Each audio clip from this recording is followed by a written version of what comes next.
Okay. Maayong hapon, mga kaigsuunan. Ano niyo po yan? Bisaya po. Ayong hapon. Bisaya po yun. Ibig sabihin po nun ay magandang hapon po, mga kapatid. Yan. At ano po yun sa ano? Sa Bicol, tita? Yung ano? Diyos maray na. Ayun. Diyos maray na hapon. Yun. Sa Kapampangan. Sa Kapampangan. Maya Pabengi. Ano, tita? Maya Maayap. Pabengi. Habeni. Bengi. Bengi. Maayap Abengi. Tama ba, tita? Maya Pabengi. Oo, Maayap Abengi. Yan sa Kapampangan po. Sa Ilocano. Ay, ewan po sa Ilocano. Potang bengi, magluklukan ka niya. Ito na, ano yun, tita? Kapampangan. Kapampangan, mamayang gabi mag-uusap tayo. Kapampangan niya. Opo, Putang Bengi. Ayan, so salamat mga kapatid at patuloy tayo magpuri sa Diyos, no? At buksan natin ang ating mga Bible. Diyan po na mababasa po natin sa buksan po natin sa Zechariah, aklat ni Propeta Zacarias. At basahin ko po sa inyo mga kapatid, no, yung diyan po sa monitor natin. Kaya lang po English po 'yan, ano?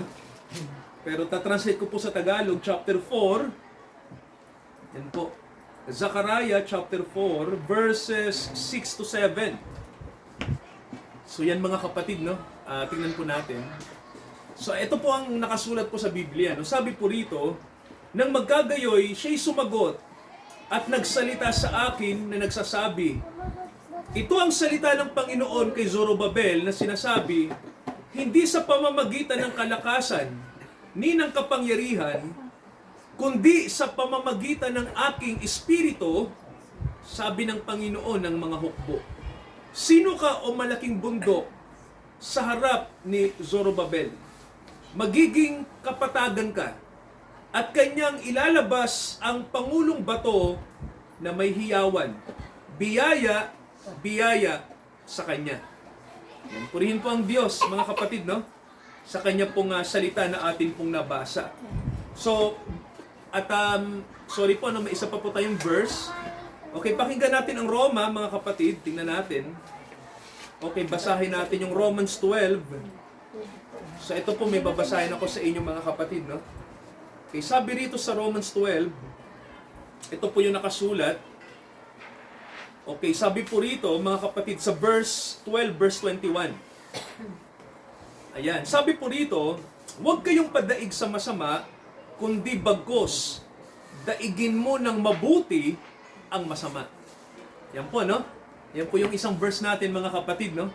So, purihin po ang Diyos sa hapong ito, no?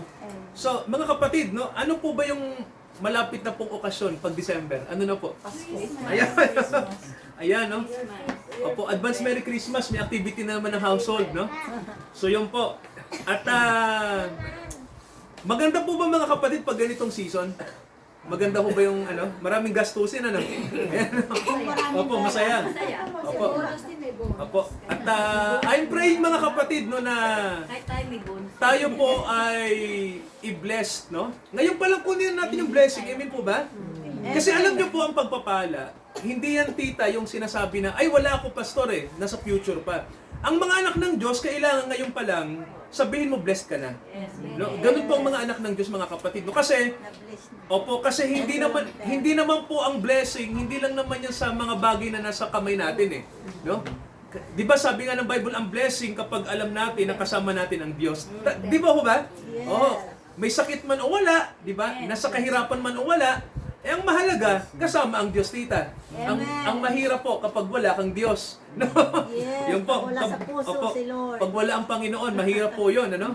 So, yun po ang problema. Yun po yung biyaya sa atin. So, mga kapatid, kaya ako po nabanggit sa inyo yung Kapaskuhan. No? Kasi po, ang Panginoong Jesucristo po, di ba, sineselebrate yung kanyang kapanganakan, di ba, tita, taon-taon? O, taon-taon na lang.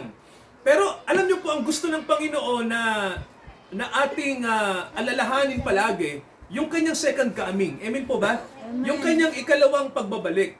Kasi po ang Bible ay, ang gusto ng Panginoon, ang lagi nating isipin, hindi yung una siyang dumating, no? Kundi, kailan siya darating. No? Yung kanyang, opo, kasi, yun ang pinahalaga ng mga alagad, no? Yung ikalawang pagbabalik. Naalala ko po ang Panginoon nung umakyat sa langit, di ba? may nagpakitang dalawang anghel kila Pedro at ang sabi, bakit nyo tinitingala pa ang Panginoon nyo na umakyat na sa langit? Kung paano siya umakyat, ganun din siya bababa. Kaya ano po, no? Ito yung ating ina-anticipate mga kapatid, no? Yung pagbabalik ng Panginoong Jesucristo. At dahil po dyan babalik siya, ito yung tanong sa atin. Ano ba yung naghihintay sa atin pagbalik niya? Well, mga kapatid, kapag anak tayo ng Diyos, ang ating inihintay, yung tinatawag tita no na pagpapala sa atin, no? Sabihin nyo nga po pagpapala. Pagpapala. Ayan, so, mahalaga mga kapatid, no, yung unang pagpapala, natatanggapin natin sa Diyos, yung tinatawag tita na babaguhin yung ating katawan, no? Sabihin nyo nga po, babaguhin ako. Yan. Sino pong naniniwala dito na araw-araw binabago siya ng Diyos? Amen. Yan. Di ba mga kapatid, sa Bible po ganito, may turo sa atin, na kahit ang katawan natin papunta sa kamatayan, di ba tita, papunta naman talaga yung katawan natin sa kamatayan, pero may sinabi ang Panginoon sa atin na habang patanda ang katawan natin at papunta sa kamatayan, yung ating kaluluwa naman ay pabago ng pabago. No, ayun, Yung po yun, At may babasahin po ako sa Bible, etong mga kapatid, no? Pakinggan nyo po yung nakasulat, okay? Dito po sa 2 Korinto, okay, tingnan nyo po ito, no? Ito ang sabi rito sa verse 16, chapter 4. 2 Korinto 4:16. Sabi rito, hindi kami napapagod, sabi rito, bagamat ang aming pagkataong labas ay pahina ng pahina, ngunit ang aming pagkataong loob ay nababago araw-araw. Napapakinggan nyo ba, no? Di ba sabi ni Pablo, na habang ang katawan natin ay papunta na sa kamatayan, tita, maganda to, no? Yung atin namang kaluluwa ay binabago ng Diyos araw-araw. Tama ba, tita? Palakas ng Opo, palakas ng palakas. Kaya mga kapatid, ang ano po rito, ang sistema po ng Diyos dito, no, na itinuturo niya sa atin, ang pinakakaabangan natin kapag dumating na yung pagbabago talaga ng ating kaluluwa, no, babaguhin yung ating katawan. Kaya sabi, ingatan natin yung sarili natin, no? May sinasabi sa Bible, ang hindi pinaiingatan ng Panginoong Diyos yung kasalanang makasarili, no? Yun talaga itakwil natin, Yung sarili nating kasalanan, no? Yung sinasabi po na kasalanan na kung saan po yung nasa sarili natin. Pero yung bagay na ibinigay ng Diyos sa atin, mga kapatid, no, yung tinatawag na kaligtasan, pakaingatan natin. Amen po ba? Ingatan natin yun kasi dahil sa kaligtasan, babaguhin niya lahat sa atin. Ganun po yun, nasaan po ba si Kristo pag ligtas na tayo? Nasaan po siya? Tama, nasa puso natin. Kaya sabi ng Bible, ingatan niyo ang sarili niyo kasi ang iniingatan natin talaga si Kristo. No? Nandito kasi siya sa loob at binabago niya tayo araw-araw. Kaya po, tinan niyo po yung turo ng Bible. Balikan natin mahal yung Zechariah chapter 4. Okay, pansinin niyo po yung sinabi sa verse 6. Balikan natin yung verse kanina, no? Tingnan natin yung Okay, sabi rito mga kapatid sa sa verse 6, sabi rito ng Diyos sa isang tao na ang pangalan ay Zorobabel, no? Well, siguro po para maintindihan niyo, si Zorobabel po ay isa siya sa mga tao na pinabalik ng Diyos mula sa Babylonia. Para po alam niyo yung kwento, di ba ang Israel bumagsak, no? Bilang bansa ang Israel noong unang panahon, bumagsak sila dahil sila po ay sinakop ng Babylonia, no? Yung Babylonia po, tita, yan yung Iraq ngayon, no? Noong araw, ang tawag sa Iraq, Babylonia, no? Babylon. Makapangyarihang bansa po, no? Ngayon ang Iraq Muslim country na, no ate. Ngayon po ganito, nang ang Israel ay nasa Babylonia, 'di ba? Sinira ang kanilang bansa. Sinira po. Pati tita yung Jerusalem wasak, no? At sila ay nasa Iraq noong panahon na 'yon. At pagkaraan tita ng 70 taon, no? Ilang years po? 70 years. Sabi ng Diyos, babalik uli kayo sa sarili nyong bayan, no? Yung magiging hari sa Iraq ay magbibigay ng utos. O lahat ng mga Hudyo, lahat ng mga tiga-Israel pwede nang bumalik, no? Ganun yung nangyari. Panahon na yon ng hari ng Persia nang nangyari, no? Yung Persia naman tita, yun yung ngayon yung Iran. Para alam nyo, no? Opo. Yung Iraq tsaka Iran halos magkatabi lang po, no? So ang nangyari po, nakabalik na ang Israel diyan sa sinasabing bayan nila, no? Kaya lang tita ang mga bumalik hindi na ganun karami. Di ba, tita? Di ba, tita, parang ganito, halimbawa ganito. Halimbawa, ang Pilipinas, tita, sinakop tayo kunyari, ng China. Di, China na tayo ngayon, di ba? Ang nangyari, lahat ng Pilipino, kinuha sa isla natin, pinatira doon sa China. Tita, sa loob ng 70 years, nasanay na silang tumira doon. Naintindihan niyo po? No? Sanay na tayong tumira. Nang sabihin ng Diyos, balik na kayo sa Pilipinas, ang mga pumunta na lang, kukunti na lang. Tita, no? Kumbaga po, kung tayo po ay, halimbawa po, 100 million, ang bumalik na lang, tita, 2 million na lang. Ibig sabihin, nung panahon na to, tita, no, nang pabalikin ng Diyos ang Israel sa sarili nilang bayan, hindi po lahat bumalik. Iilan na lang. At isa sa mga leader nila ay si Zorobabel. No? Yan na po. No? Ngayon ganito, at bakit ba ang Diyos pinabalik uli ang Israel, di ba? Pagkatapos silang wasakin ng Iraq o ng Babylonia. Kasi ang gusto ng Diyos, mga kapatid, itayo uli, tita, yung templo. Amen po ba, no? Amen. Di ba kasi sinira yung templo, di ba, tita? Winasak ng mga tiga-Babylonia eh. So ang gusto ng Diyos, itayo uli yung kanyang templo. So mga kapatid, may tanong ako. Gusto ba ng Diyos na siya ay maghari sa atin? Yes. Yes, no? Ang simbolo po kasi ng templo ay paghahari ng Diyos, no? Kapag mayroon pong sambahan, ibig sabihin, ang Diyos ang kinikilala nating hari. Di ba, tita? Kaya nga sa Pilipinas, nagtayo ang mga Espanyol ng mga ano rito, no? Simbahan. Pero ang totoo nun ganito, ang gusto lang nila sila maghari. Yun yung tita, no? Ang gusto lang ng mga ibang bansa, nagtayo sila rito ng mga bahay-sambahan, mga parokya, katedral, para lang tayo sakupin, no?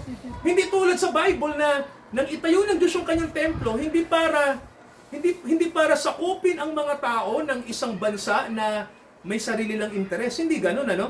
Ang gusto ng Diyos, kapag may simbahan siya, siyang naghahari. Amen po ba? Hindi yung mga ibang bansa. Amen po ba? No? Hindi yung mga naghahari-harian lang sa atin, no?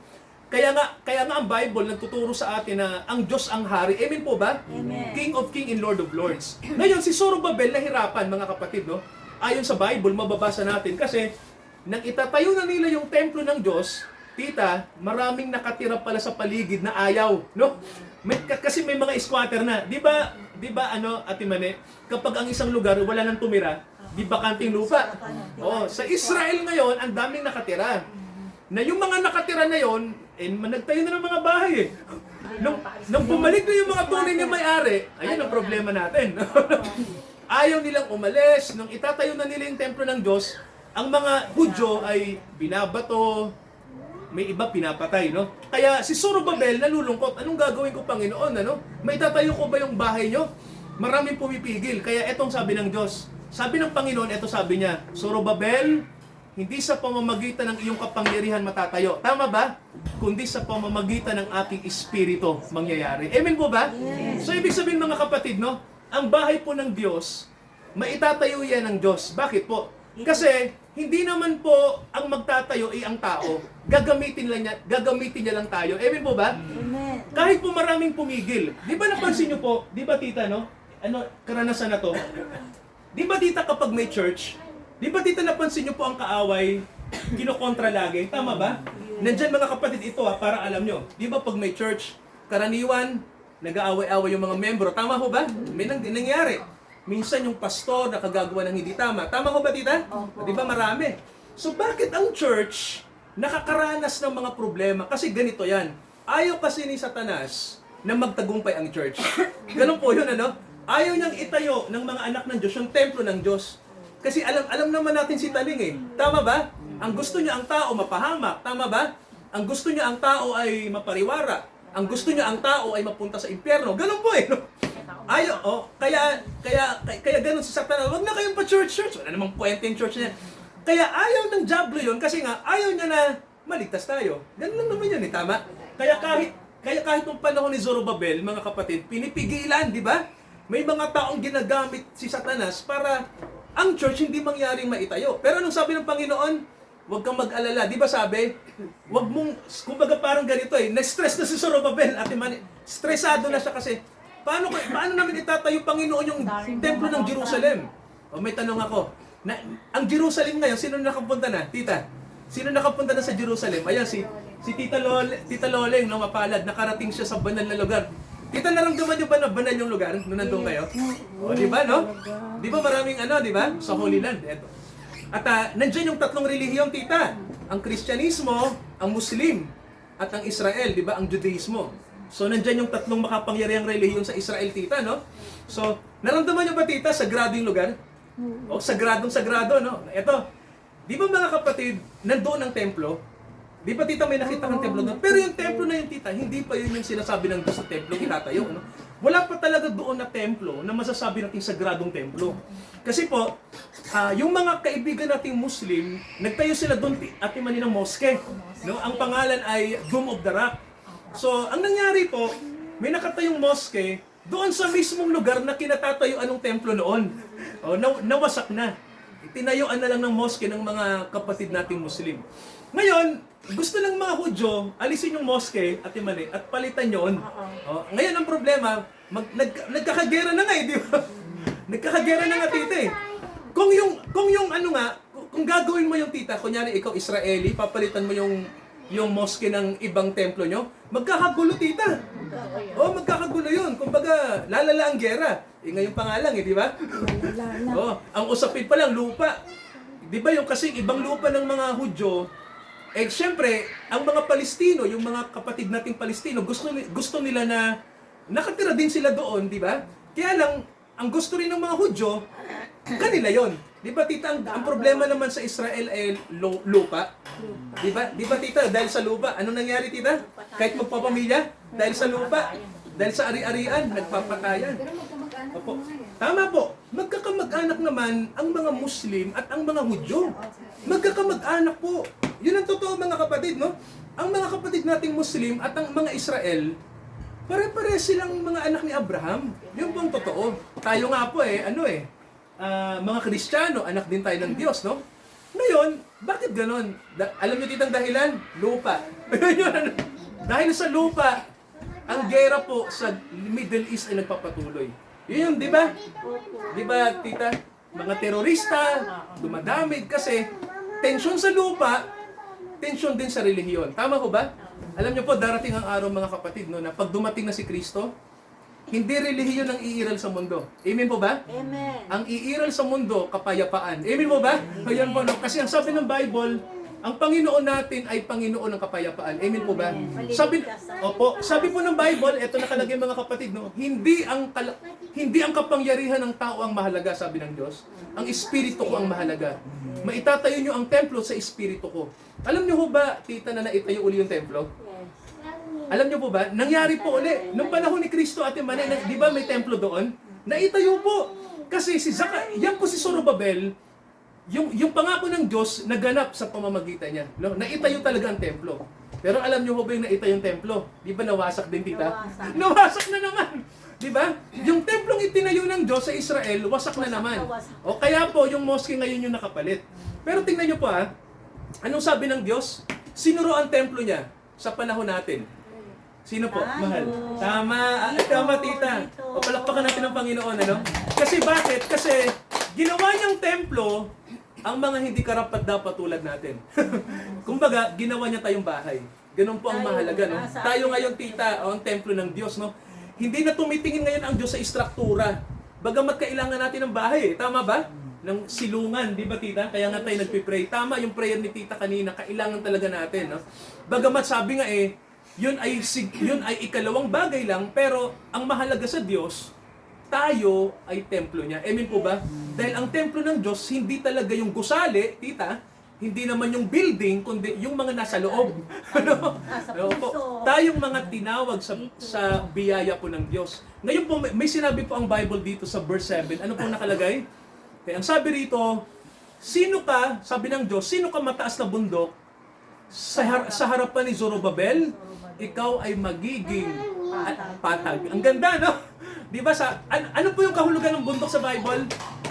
Ano, tita? Hindi, tama po. Pero ang bundok ay simbolo ng tita, pag umakyat sa bundok, mahirap o Mahirap. tama? Ibig sabihin po ng bundok sa Bible, pagsubok, tita.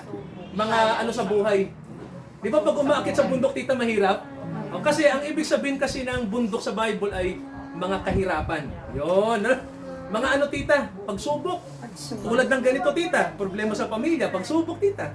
Problema sa sakit, tita, pagsubok yun. Problema ng marami, basta sabihin mo na tita, no? Lahat ng problema ng tao, parang bundok yan. Pero anong sabi ng Diyos? Bundok, mapapatag yan. Amen po ba? Amen. Ibig sabihin mga kapatid ganito, kahit tayo po ay nasa problema, ang pangako ng Diyos, papatagin niya yon. Amen po ba? Kaya tita, tayo blessed kasi kahit wala man tayong anumang bagay na nasa mundo, no? Pagkasama mo ang Diyos, lahat ng pangako ng Diyos gagawin niya sa iyo. Amen. Yun ang maganda ron, ano? May Diyos na ang pangako ay hindi niya pinapako. Ginagawa niya yon. Tama lang Eto yun. tita, bigyan ko kayo ng idea. Di ba tita ngayon hindi kayo nakakakita? Tama ko ba tita? Yes. At maaari tita na dumating ang araw na halimbawa tita, no, lahat naman tayo,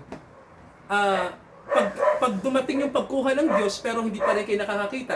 So palagay nyo tita, makakakita kayo sa kabilang buhay? Yes, Natural, mga kapatid, di ba?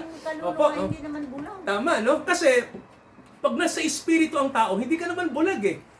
Bulag ka lang sa pag nasa physical, pwede kang mabulag, no? Pero pag ikaw ay nasa espiritu, hindi ka naman bulag eh. Wala ka rin namang sakit pag nasa espiritu tayo. Dito lang sa physical, dito nagkakasakit eh, tama ba? Dito lang tayo nagkakasakit, no? Kaya sa Bible po, ang sabi ng Bible sa atin, di ba? Ang espiritu ko ang gagawa. Amen po ba? Sabi niya, hindi ang lakas natin. Kaya saan tayo umaasa palagi? Sa Diyos, no? At ang sabi ng Bible sa atin, papatagin ang mga bundok, at ang sabi, kahit yung malalaking bundok, ay magiging pangulong bato. Amen po ba? Ibig sabihin mga kapatid ng pangulong bato, ito po yung sinasabing headstone. Sabi nyo nga po headstone. No? Ang headstone po, ito yung pinakamahalagang bahagi ng building, tita, yung headstone. Sino nakakita na ng pyramid?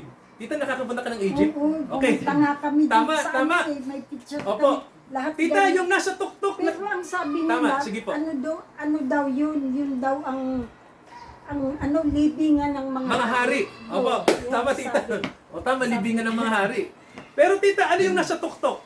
Di ba hugis triangulo? Oo, lahat. Oo. May malaki, may maliit, ang Tama. dami. Tama. Makyat nga kami doon. Opo, yung tuktok tita, ang tawag doon ay headstone. Yun, ano? Yung tuktok tita, no? Ang tawag ay pangulong bato. Sabi ng Diyos, Opo, makikita. Sabi ng Diyos, yung mga bundok na nakaharang sa atin, papatagin, tama? At darating yung pangulong bato, tita. Yung nasa tuktok, headstone. Yung headstone na tinutukoy, sino po ba siya? Yung namatay sa krus para sa atin. Tama, no? Si Kristo po ang pangulong bato. Kaya tita, yung tuktok ng pyramid, di ba sabi nila na simbolo yun ng gabay ng Diyos, di ba? Sa mga pagano, tita, eto sa mga pagano, no? Ginagamit, di ba tita napansin nyo sa mga nag-oorasyon, may mga triangle, di ba? Kasi, kaya ginagawa nila yon. Kasi ang simbolo kasi ng triangle ay mayroong kasing headstone, tita. May tinatawag nga na pangulong bato. Ibig sabihin, kapangyarihan ng Diyos kasi yun eh. Kapangyarihan yun. Ang mga tao, gusto ng kapangyarihan dito eh, di ba? Minsan nagagamit nila sa masama. Ganon sa Egypt eh. Di ba tita? May kapangyarihan sila eh. Pero inalipin pa rin nila ang Israel. Tama ba? Kaya nagalit ang Diyos sa kanila. Yun, no? Kaya pinaalis sila ng Diyos doon. Pero, mga kapatid, ang ibig ko pong sabihin ganito, no, sa oras na ito, si Kristo sa kanyang pagdating, darating siya tulad ng pangulong bato. Tulad dito ng tuktok sa pyramid, no? Darating siya kasi siya ang hinihintay ng mga tao na magdadala ng kapayapaan sa mundo. Amen po ba? Amen. Kaya mga kapatid, pag dumating si Kristo, at nandito na siya sa kalagitnaan natin. Ngayon pa lang may pista po ba tayo? Opo, no? Naniniwala na ako may pista kayo ngayon mga kapatid. No? Ano mang suliranin ang madaanan natin ngayon, panatag tayo kasi may kasama tayo. Lalo na kapag dumating na yung actual na tita, yung tuktok ng pyramid, no? Si Kristo po 'yon. Kaya di ba tita ang gandang pagmasdan sa tuktok, no? Ganda talaga. Pag tumingin ka doon sa Nagtataka ako, alam mo sa Jerusalem, Jordan, walang damo, puro disyerto. Oo. Sabi ko ba't ganun? sa Middle Walang East. nabubuhay na damo doon? Wala. Pero bakit ang Diyos yun ang piniling lugar, no? Disyerto. Nagtataka rin ako, no? Sabi, talagang makikita mo na, pakaganda talaga. Pero alam niyo, di ba sa Dubai, kahit disyerto tita, napagtayuan ng syudad, no? Di ba yung Dubai? Oo, sa Puro disyerto, ganun din. pero Pero nakapagtayo ang mga tao ng syudad, di ba tita? mga ano man ng mga tao doon, bakit yung Wala amo nandun ni yung Lydia? dates, ah. Bakit Opo. Oo. Mm-hmm. Kasi Plantation. ang Diyos kasi, no, sabi niya sa mga lahi ni Ishmael, di ba? Pagpapalain ko Abraham ang iyong mga anak.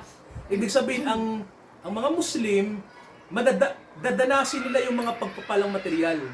No, yun yung malupit, no? Pinangako ng Diyos yun eh. Kaya sa Dubai, mayayaman ang mga Muslim doon. Di ba, tita? Opo, no? Ang pangako naman niya sa Israel ganito, gagamitin ko kayo para ang kapayapaan ng buong mundo ay maghari. Kaya lang tita, baliktad ngayon eh, no? Sila ang inaatake, nagkakagera. Pero, Inaagaw pa rin. opo, pero naniniwala po ako, no? Pagdating ni Kristo, magbabati-bati lahat. Muslim, iba't ibang relihiyon, magbabati, no? Pag dumating si Kristo. Amen po ba? Amen. Yan, so let us pray mga kapatid, no? Manalangin tayo dahil ang Diyos ay gagawa. Gagawa siya sa household, sa ating lahat. Amang makapangyarihan sa lahat, pagpalain niyo po ang aming gawain, ang sambahayan niyo. Salamat po sa sinabi niyo kay Zorobabel dito sa aklat ng propeta Zachariah na pag hindi kami aasa sa aming sariling lakas lamang kundi sa Espiritu niyo dahil gagawa kayo sa amin. Kaya umasa kami sa inyong biyaya na inyong gagawin sa amin. Kaya Ama, dumidepende kami sa inyong biyaya, sa kalakasang ibinibigay nyo. Nandito mga kapatid, pagpalain nyo silang lahat.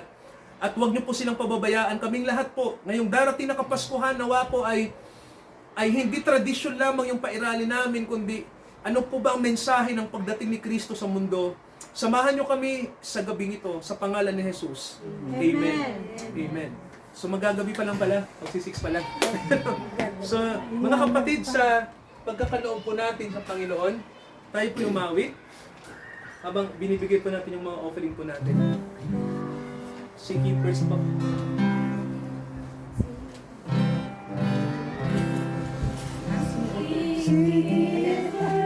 Thy kingdom of God and His righteousness, and all these things shall be added unto you. Hallelujah,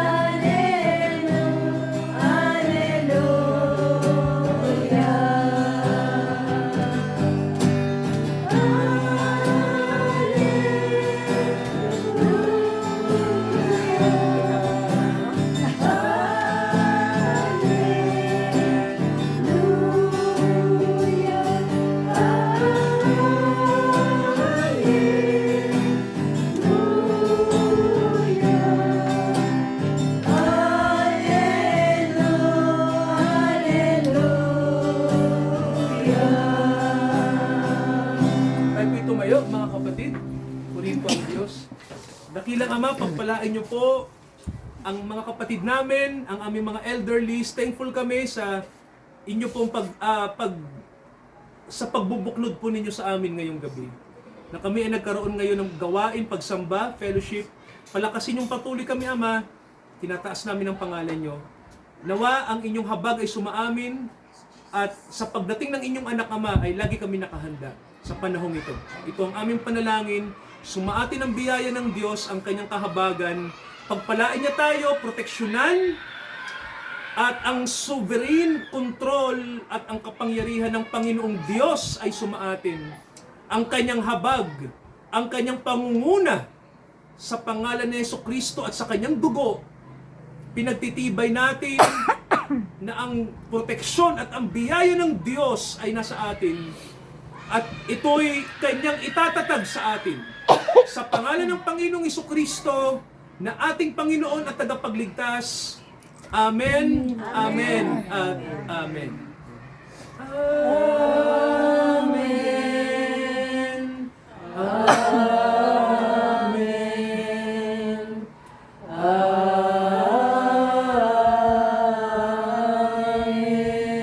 Amen.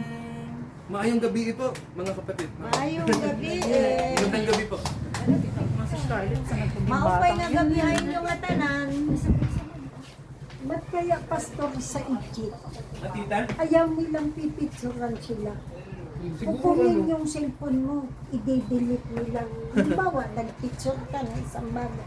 Opo. Kukunin nila yung cellphone mo. Tapos i-delete. Bakit ayaw nila? Ayaw nilang magpapicture.